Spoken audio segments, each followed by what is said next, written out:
Bonjour à tous, nous faisons suite à nos vidéos sur les statistiques à deux variables avec toujours l'ajustement linéaire d'un nuage de points.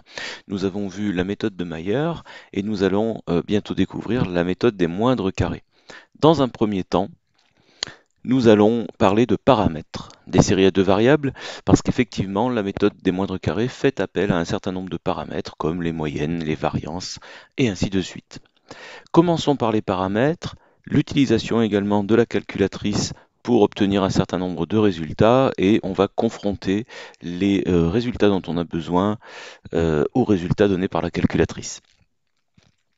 D'abord, les moyennes que l'on peut obtenir sur nos deux variables sont évidemment les sommes des différentes valeurs divisées par le nombre de valeurs.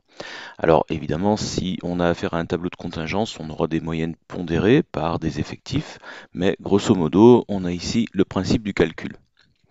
Le point en particulier qui possède pour coordonnées x bar et y bar, les deux moyennes, est appelé point moyen du nuage de la série. Il s'agit du centre de gravité du nuage, qui est donc noté G.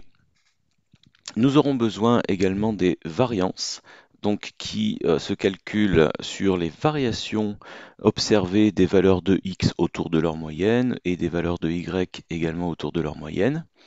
Ces variances, ici données par les formules de Koenig, peuvent se calculer de cette manière-là, et ce seront ces formules de Koenig que nous utiliserons, car elles sont les plus proches de ce que va nous donner la calculatrice en mode statistique. Alors, les variances ont une particularité, c'est d'être systématiquement positives. Comme vous le voyez, on a un premier terme qui consiste à calculer la moyenne des x au carré. Et on retranche ensuite le carré de la moyenne des x. Le premier terme et le second terme ne sont pas égaux. Le premier est systématiquement supérieur ou égal au deuxième, et donc la variance est supérieure ou égale à 0. Ce qui fait qu'on peut toujours en calculer une racine carrée qui s'appelle l'écart type. Évidemment pour chaque variable. Alors pourquoi calculer un écart type? Eh bien, comme on le voit dans le calcul de la variance, les valeurs x ont été mises au carré. Imaginons par exemple que l'on ait des quantités mesurées en kilogrammes. Eh bien, les variances vont s'exprimer en kilogrammes au carré. Donc on a un calcul entre guillemets intermédiaire qui, une fois la racine carrée posée, va nous ramener à la bonne unité. Par exemple, racine carrée de kilogramme au carré va donner à nouveau des kilogrammes. Nous avons des écarts types qui représentent quoi donc? Eh bien, les écarts moyens autour de la moyenne, en termes de moyenne quadratique ici, hein, c'est-à-dire qu'on calcule la moyenne quadratique des écarts, autrement dit la racine carrée de la moyenne des carrés des écarts.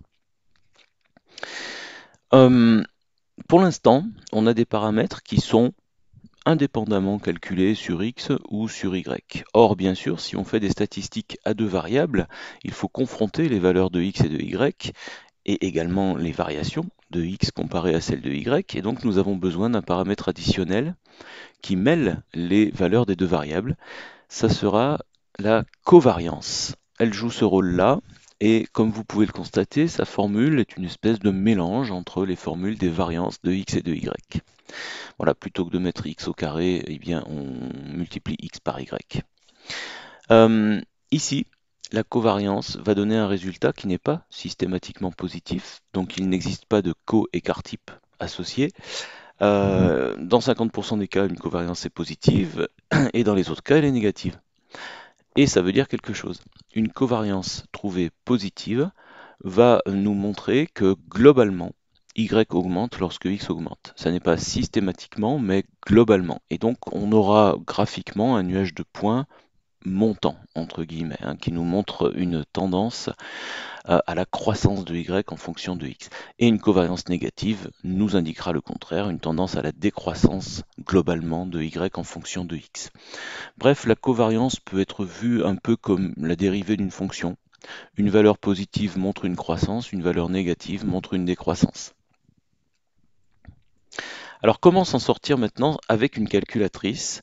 Comment retrouver des résultats intermédiaires ou définitifs qui nous permettront de calculer ces paramètres? Regardons un exemple. On a ici un tableau qui nous montre quelques quantités d'engrais épandues sur 5 parcelles agricoles, et puis en face les quantités récoltées.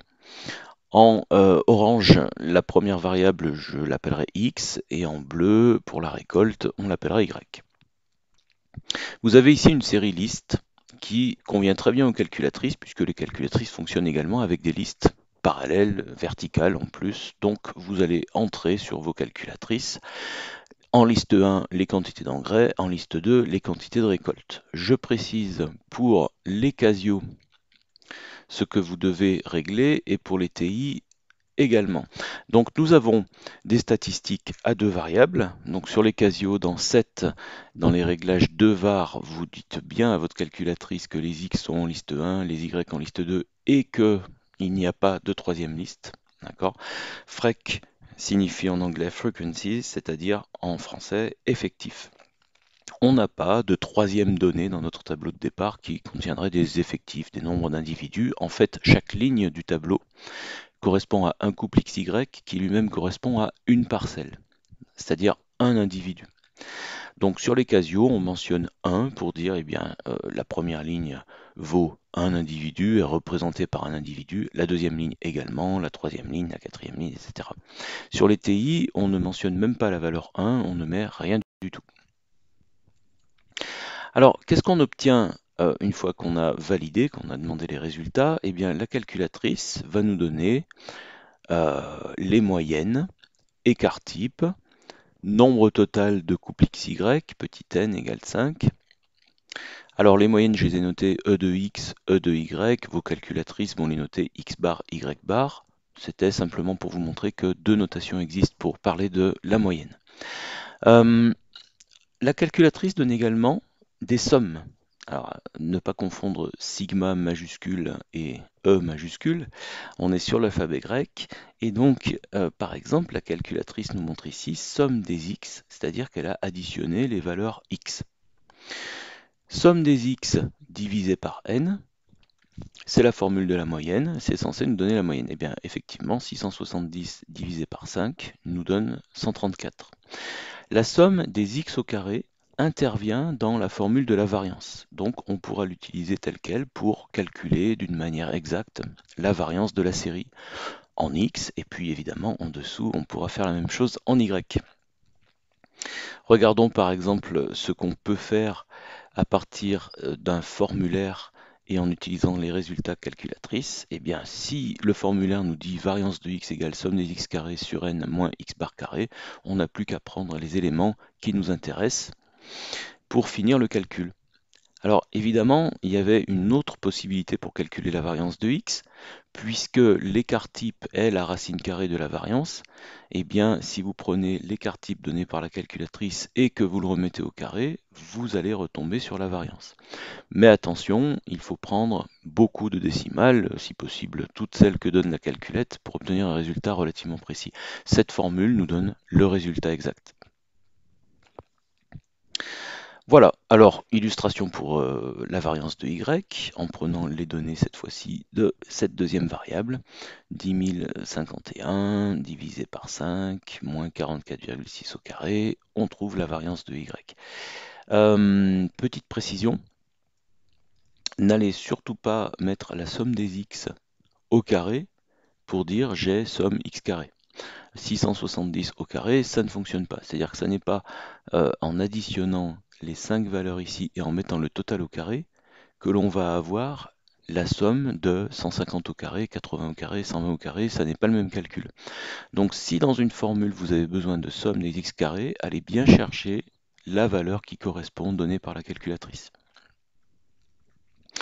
Autre chose, il se peut que dans un autre exemple, la moyenne par exemple d'une variable soit un nombre rationnel ou pas, mais en tout cas ayant une infinité de décimales. Alors soyez très précis dans l'écriture et dans le calcul de la variance, parce que la variance est très sensible aux arrondis.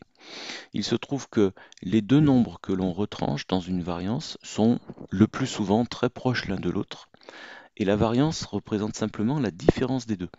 Donc si vous êtes un peu imprécis dans l'un des deux, vous risquez d'avoir une grosse imprécision dans le résultat. Dernière illustration, le calcul de la covariance qui était somme des xi, yi sur n moins x par y bar. Alors là, attention encore, hein, somme des xi, yi, ça n'est pas somme des xi multiplié par somme des yi.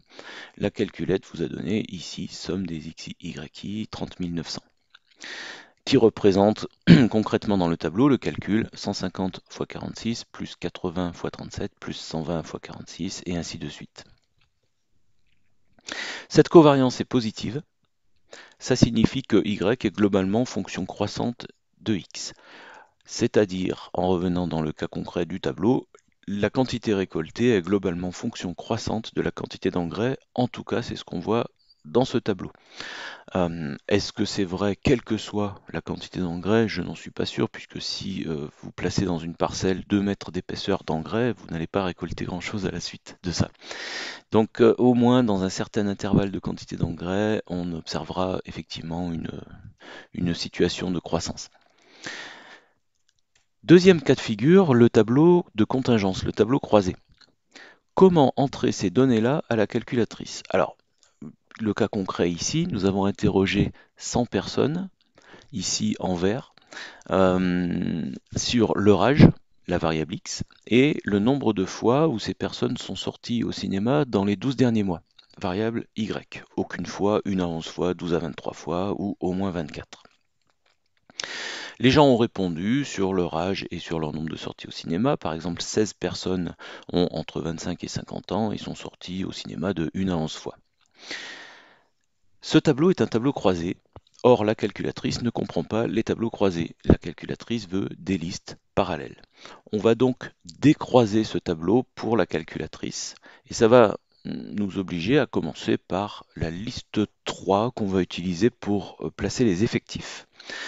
4, 10, 13, 6. En dessous, je place 6, 16, 8, 3. Et enfin, 13, 15, 4, 2. J'aurais pu choisir de les mettre dans un ordre différent. J'aurais pu par exemple les entrer en ligne. 4, 6, 13. Donc 4, 6, 13. En dessous, 10, 16, 15. 10, 16, 15. Et ainsi de suite. L'ordre dans lequel vous avez décidé d'entrer les effectifs, eh bien, est libre. D'accord, c'est votre choix. Par contre, en face, en liste 1 et liste 2, il faudra mettre systématiquement les bonnes valeurs de x et de y sur chaque ligne. Par exemple, pour l'effectif 10, j'ai une valeur de x et une valeur de y, bien précise. Ici, j'ai affaire à des intervalles, des valeurs de x et de y qui sont elles-mêmes variables dans chaque case, on va dire.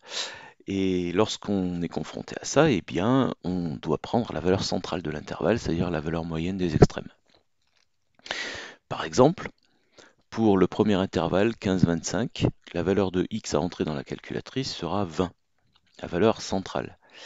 Pour la valeur de y 1 à 11, je vais calculer la moyenne de 1 et 11, ce qui va me donner 6. Et puis, on a des cas de figure qui peuvent être un petit peu plus litigieux, comme les 50 ans et plus pour la valeur x. On ne peut pas choisir 60, 65, 70 ans. Voilà, quelle est la moyenne de cette catégorie? C'est à l'énoncé de vous le dire, en fait.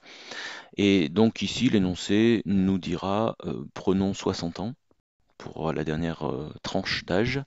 Et puis, pour supérieur ou égal à 24 sorties au cinéma, prenons 36, par exemple. On va donc placer en liste 1 et liste 2 toutes les valeurs de x et de y qui vont devoir être en face des bons effectifs en liste 3. Par exemple, en liste 3, si je regarde mes valeurs 4, 10, 13 et 6, je reviens dans le tableau. Elles correspondent toutes les 4 à la même valeur de x, qui est 20, donc je répète 20 4 fois. Alors que pour les valeurs de y, on a 0, 6, la moyenne de 12 et 23 qui est 17,5, et puis le nombre 36 que l'énoncé a décidé de nous faire adopter ici. Et ces valeurs, bien sûr, vont se répéter par groupe de 4, puisqu'on avait des colonnes de 4 valeurs. Une fois que vous avez fait ça, vous allez dans les réglages de vos calculatrices dire qu'il y a cette fois-ci 3 listes. Il y a des x en liste 1, des y en liste 2, et attention, des effectifs, donc frequencies en anglais, en liste 3. Sur les Casio, sur les TI également, vous validez et vous obtenez vos résultats. Si tout s'est bien passé, vous obtenez ces résultats-là. La suite est parfaitement identique à ce qu'on a vu précédemment, c'est-à-dire que vous pouvez vous permettre de calculer des paramètres non donnés par la calculatrice. Alors vous avez pu constater que la calculatrice donne les moyennes et les écarts-types, mais elle ne donne pas les variances ni la covariance. Donc on complète ces calculs grâce à nos formules. Voilà, une fois que l'on sait faire ça, on va pouvoir aller sur la recherche de la droite de régression par la méthode des moindres carrés.